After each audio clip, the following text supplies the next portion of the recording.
আরেকটা প্রজাতি বের হবে, এর নাম ইয়াজুজ আর মাজুজ। নাম শুনেছেন? এই যে এই সূরার মধ্যেই আছে, এই সূরা কাহাফের কথা বললাম না, সূরা কাহাফের পিছনের দিকে আছে ইন্না ইয়াজুজ ওয়া মাজুজ মুফসিদুনা ফিল আরদ। যুলকারনাইন বাদশার কথা পড়বেন, তিনি যে দেয়াল নির্মাণ করে দিয়েছিলেন লোহা এবং তামা দিয়ে, মনে আছে, পড়েছেন? আচ্ছা, এই ইয়াজুজ আর মাজুজ যখন বের হবে, পৃথিবীর পানি খেয়ে শেষ করে ফেলে দিবে একেবারে। এর এত বেশি হিংস্র হবে যে এদের সাথে লড়াই করার মতো ক্ষমতা কোনো মানুষেরই থাকবে না। এমনকি ঈসা আলাইহিস সালামেরও নয়। ঈসা আলাইহিস সালাম তুর পাহাড়ে চলে যাবেন মুসলিমদেরকে নিয়ে, তুর পাহাড়ের ভিতরে মুসলিমরা সেখানে লুকিয়ে থাকবে, পৃথিবীর মেসাকার অবস্থা হয়ে যাবে, পৃথিবীর পানি খেয়ে শেষ করে ফেলে দিবে হিংস্র প্রজাতি। তখন ঈসা আলাইহিস সালাম আল্লাহর কাছে দোয়া করবেন, আল্লাহ এই বিভৎস জাতিকে ধ্বংস করো। আল্লাহ রাব্বুল আলামিন তখন ওই ইয়াজুজ আর মাজুজের এই কাঁধে, ঠিক কাঁধের মাঝখানে একটা ভাইরাস জন্ম দিবেন। কি জন্ম দিবেন? ওই যে বলি না মহামারীর ভাইরাস, অমুক ভাইরাস তমুক ভাইরাস, এই ভাইরাস আরও সামনে আছে বাকি এখন। ওই ভাইরাসে, ওই পোকায়, ওই ব্যাকটেরিয়া বা যেটাই হোক আল্লাহ পাক যাই দিবেন, এতে করে ইয়াজুজ আর মাজুজের পুরো প্রজাতি ধপ ধপ ধপ করে মারা যাবে। মানে এটা ছোঁয়াচে রোগ হবে। কি রোগ হবে? ছোঁয়াচে। ঠিক যেমন আমরা একটু করোনায় দেখলাম না, একজন থেকে আরেকজন, একজন থেকে আরেকজন, এরকম জিনিস চলবে আরও বিশ্বে। আর এখনকার নতুন রিসার্চ হচ্ছে ওই সাইবেরিয়া অঞ্চলের যে বরফগুলো আছে না, ওর নিচে এই 1 লাখ বছর, 1.5 লাখ বছর, 2 লাখ বছর আগের ভাইরাসগুলো নতুন করে জায়গা শুরু করেছে এখন। হ্যাঁ, এগুলো বিজ্ঞানীরা বলছেন যে এগুলো আবার কোন দিন জানি পৃথিবীতে আত্মপ্রকাশ করা শুরু হয়। সব কিছুই ঘটবে। বিশ্বটার খুব রহস্য আছে, বিশ্বটার অনেক রহস্য আছে। আল্লাহ পাক এগুলো খেলার ছলে সৃষ্টি করেন নাই, পরীক্ষা। লিয়াবলুয়াকুম আইয়ুকুম আহসানু আমালা, আল্লাহ পাক বলেছেন। এরপরে ইয়াজুজ আর মাজুজের সব প্রজাতি মারা যাবে। নবীজি বলছেন জমিনে কোনো জায়গায় ফাঁকা থাকবে না, সমস্ত জায়গাতেই ওদের দেহ পড়ে থাকবে। আল্লাহু আকবার। এরপরে ঈসা আলাইহিস সালাম আল্লাহকে বলবেন, আল্লাহ জমিনটাকে পবিত্র করে দাও। আল্লাহ পাক কী করবেন জানেন? বড় বড় নখরওয়ালা, বড় বড় নখ আছে, নখ দেখেছেন? বড় বড় বড় বড় নখওয়ালা একটা স্পেশাল প্রজাতির পাখি আল্লাহ পাঠাবেন। কি পাঠাবেন? পাখি। এটা কোন পাখি, কি নাম আমরা জানি না, মহাবিশ্বের কোন জায়গা থেকে আসবে তাও জানি না, পৃথিবীতে আসে কিনা তাও জানি না, আল্লাহ পাঠাবেন। আবাবিল, তয়রন আবাবিল যখন আল্লাহ পাখি পাঠিয়েছিলেন না, ও আরসালা আলাইহিম তয়রন আবাবিল। আসলে ওই পাখির নাম কিন্তু আবাবিল না, আবাবিল মানে হচ্ছে ঝাঁকে ঝাঁকে। তো ওই পাখি কি আর দেখা গেছে? ওই রকম করে পাথর কেউ নিক্ষেপ করেছে? আর ঠিক এরকম করে এই এক শ্রেণীর পাখি আল্লাহ পাঠাবেন যাদের নখগুলো খুব বড় বড় হবে, বিশাল বিশাল নখ। এই নখগুলো দিয়ে তারা দেহগুলোকে উঠাবে, উঠিয়ে নিয়ে কোথায় যে ফেলে দেবে আল্লাহ ভালো জানে। সুবহানাল্লাহ, আল্লাহু আকবার। আল্লাহ পাক বিশ্বে কত কি বাকি রেখেছেন এখন। এরপরে আল্লাহ পাক কী করবেন জানেন? আল্লাহ পাক বৃষ্টি বর্ষণ করবেন। এত বেশি বৃষ্টি হবে, এত বৃষ্টি হবে, জমিন ধুয়ে পরিষ্কার হয়ে যাবে। হাদিসে আসছে জমিন একদম চকচক করবে, জমিনটা পরিষ্কার হয়ে চকচক করতে থাকবে। এরপরে, কারণ ওই ভাইরাস তো ধুইতে হবে না, ভাইরাসকে ধুয়ে সাফ করতে হবে। তারপরে ঈসা আলাইহিস সালামের সময়ে বলা হচ্ছে, তার সময়ে একটা ডালিম দেখেছেন কি না? আনার ডালিম, এই ডালিমের যে খোসা হয় না, এই ডালিমের খোসার নিচে একটা পুরো পরিবার আশ্রয় নিতে পারবে। কি বুঝলেন? এত বড় বড় ফল হবে, এত বরকত হবে জমিনের মধ্যে। কখন বরকত হয়? যখন একটা জনপদের অধিবাসীরা আল্লাহর সামনে আত্মসমর্পণ করে, তখন আল্লাহ বরকত দেন। আমরা কি আত্মসমর্পণ করছি? এই জন্যই তো অর্থনৈতিক মন্দা চলছে। এমনি নাকি? সুদ খাচ্ছেন, দিব্যি ঘুষ খাচ্ছেন, দুর্নীতি করছেন, জেনা করছেন, মানুষের সম্পদ আত্মসাৎ করছেন, মাপে কম দিচ্ছেন, আবার নামাজও পড়ছেন, মাশাআল্লাহ। তো বরকত কোত্থেকে আসবে? তো বরকত কখন আসে? যখন একটা কম আল্লাহর সামনে সম্পূর্ণ আত্মসমর্পণ করে। একটা ডালিম হবে, এটা রূপকথা নয়, এগুলা গাল গল্প বলছি না। এই প্রতিটা কথা আল্লাহ পাকের ওহী থেকে আসছে, এর একটা কথা মিথ্যা হবে না ইনশাআল্লাহ তাআলা। বিশ্ববাসীরা দেখবে একটা ডালিমের নিচে একটা পরিবার আশ্রয় নিতে পারবে। এত স্পেসিফিকলি বলা হয়েছে হাদিসগুলোতে। নবী সাল্লাল্লাহু আলাইহি ওয়াসাল্লাম বলেছেন যে 10 জন ঘোড়সাওয়ার, কয়জন ঘোড়সাওয়ার? 10 জন ঘোড়সাওয়ার বের হবে ইমাম মাহদীর সময়, যারা খোঁজ নিতে যাবে যে দেখি দাজ্জাল বের হয়েছে কিনা। ঘোড়ায় করে খোঁজ নিতে যাবে, দেখি দাজ্জাল বের হয়েছে কিনা। ওই 10, নবীজি বলছেন আমি ওই 10 জনের নামও জানি, ওদের বাবার নামও জানি। সুবহান। এত স্পেসিফিক জ্ঞান দেওয়া হয়েছে আল্লাহর পক্ষ থেকে নবী সাল্লাল্লাহু আলাইহি ওয়াসাল্লামকে। তার হাদিস থেকে বলছি, ডালিমের নিচে পরিবার আশ্রয় নিতে পারে।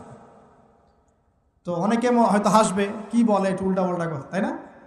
নাস্তিকরা মনে করতে পারে যে হাসবে, আরে হাহারি এক দিয়ে রেখে দেবে। এখন মানুষ ফেসবুকের মতো চিন্তা করে, ফেসবুকের মতো হাসে, ফেসবুকের মতো কাঁদে, মানুষ এখন রোবটিক হয়ে গেছে, ঠিক আছে? আচ্ছা, তো এরপর কি?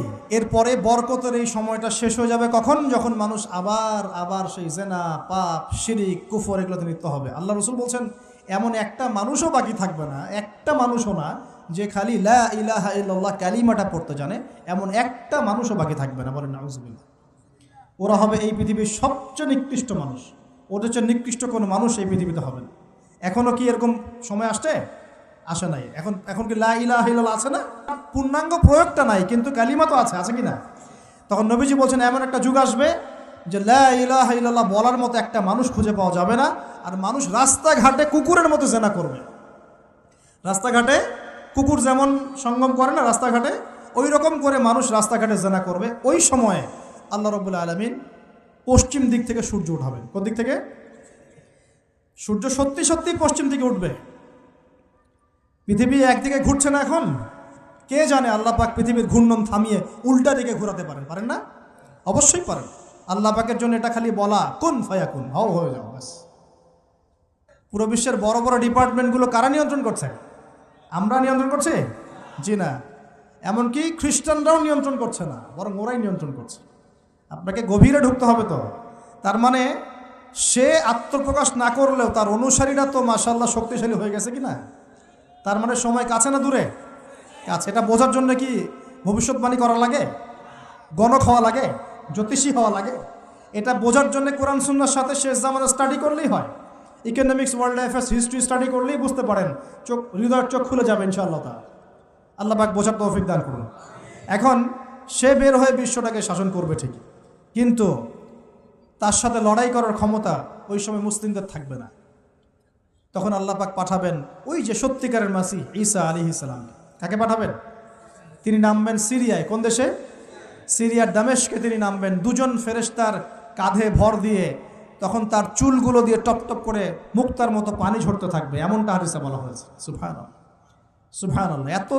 এত স্পেসিফিকলি হাদিসে বলা হয়েছে এটা হবে, এইটা হবে, ওইটা হবে, একদম স্পেসিফিকলি। তারপরে ঈসা আলাইহিস সালাম তিনি যখন ওই মুসলিমদেরকে পেয়ে যাবেন, তাকে ইমামতি করতে বলা হবে। ঈসা আলাইহিস সালাম বলবেন, না, আমি ইমামতি করতে পারবো না। ইমামতি এই উম্মতের জন্যই করা হয়েছে। বলেন সুবহানাল্লাহ। আমাদের ইমাম ইমামতি করবেন, তিনি পিছনে মুক্তাদি হবেন। একজন নবী মুক্তাদি হবেন আর ইমাম ইমামতি করবে, চিন্তা করতে পারেন? এরপর নামাজ শেষ হওয়ার পরে বলবেন তিনি, দরজা খুলে দাও, দরজা খুলে দাও। এটার ব্যাখ্যা আমার কাছে মনে হয় হয়তোবা তখন অবরোধ থাকবে, অবরোধটাকে তিনি ভেঙে দিতে বলবেন হয়তোবা, আল্লাহ ভালো জানেন। কারণ দরজা খুলে দাও এর ব্যাখ্যা কী হতে পারে? কিসের দরজা খুলে দাও? কিসের বাঁধন খুলে দাও? নিশ্চয় একটা বাঁধনে মুসলিমদেরকে বেঁধে ফেলা হবে। তিনি ওটার বিরুদ্ধে মুসলিমদেরকে ঝাঁপিয়ে পড়তে বলবেন। তখন দাজ্জালের সাথে তার দেখা হবে। কোন দাজ্জাল? সত্যিকারের দাজ্জালের সাথে ঈসা আলাইহিস সালামের দেখা হবে। এবং ঈসা আলাইহিস সালামকে দেখা মাত্রই দাজ্জাল গলতে শুরু করবে। কি করবে? গলতে শুরু। লবণ যেমন গলে যায় না তাপ দিলে, এমন করে গলতে শুরু করবে। এবং ঈসা আলাইহিস সালামের নিঃশ্বাসে আল্লাহ পাক একটা অন্যরকম ক্ষমতা দিবেন। ঈসা আলাইহিস সালামের নিঃশ্বাস যতদূর পর্যন্ত যাবে দাজ্জাল পালাতে থাকবে। তার নিঃশ্বাস গিয়ে দাজ্জালের গায়ে লাগা পরে দাজ্জাল ওইখানেই মারা যাবে। আল্লাহ পাক এই শুধু তাকে নয়, তার সমস্ত অনুসারীদেরকে আল্লাহ পাক সেখানে মেরে ফেলবেন ইনশাআল্লাহ। মুসলিমদের হাতে। কার হাতে? মুসলিমদের হাতে। এটার জায়গাটা মেনশন করা আছে, বাবেলুদ নামক জায়গা। কোন জায়গা? বাবেলুদ। যান গুগল সার্চ করে দেখেন বাবেলুদ কোন জায়গায় আছে। আমি বলে দিব না, দেখেন কোন জায়গায় আছে, কারা ওটা নিয়ন্ত্রণ করছে দেখেন। ওইখানে দাজ্জাল মারা যাবে। মানে সত্যিকারের মাসিহের হাতে মিথ্যা মাসিহ মারা যাবে ইনশাআল্লাহ, ঠিক আছে? এবং তার অনুসারীদের পতন হবে। এরপরে ঈসা আলাইহিস সালাম এই ক্ষমতাটা দখল করবেন এবং সারা বিশ্বে তিনি শান্তি শৃঙ্খলা কায়েম করবেন। একজন ন্যায়পরায়ণ শাসক হবেন ইনশাআল্লাহ তাআলা। এবং তিনি নতুন কোনো শরীয়ত নিয়ে আসবেন না, উম্মতে মুহাম্মাদের শরীয়ত কায়েম থাকবে ইনশাআল্লাহ। এরপরে 40 বছর তিনি রাজত্ব করবেন। কত বছর? 40 বছর। এবং তার বিবাহ শাদীও হবে এবং তার ইন্তেকালও হবে। তাকে দাফন করা হবে নবী মুহাম্মদ সাল্লাল্লাহু আলাইহি ওয়াসাল্লামের ঠিক পাশেই। আল্লাহু আকবার। ঠিক তার পাশেই দাফন করা হবে। এরপরে মানুষ আবারও খারাপ হওয়া শুরু করবে। কেমন খারাপ হবে? ও আচ্ছা, মাঝখানে একটা কথা বলতে ভুলে গেছে। ব্যাস, আমি কয়েকদিন আগে রিপোর্ট দেখেছি, পৃথিবীর নিচে কিন্তু আগুনের স্তর আছে। আচ্ছা, জানেন তো পৃথিবীর নিচে আগ্নেয়গিরিগুলো আছে।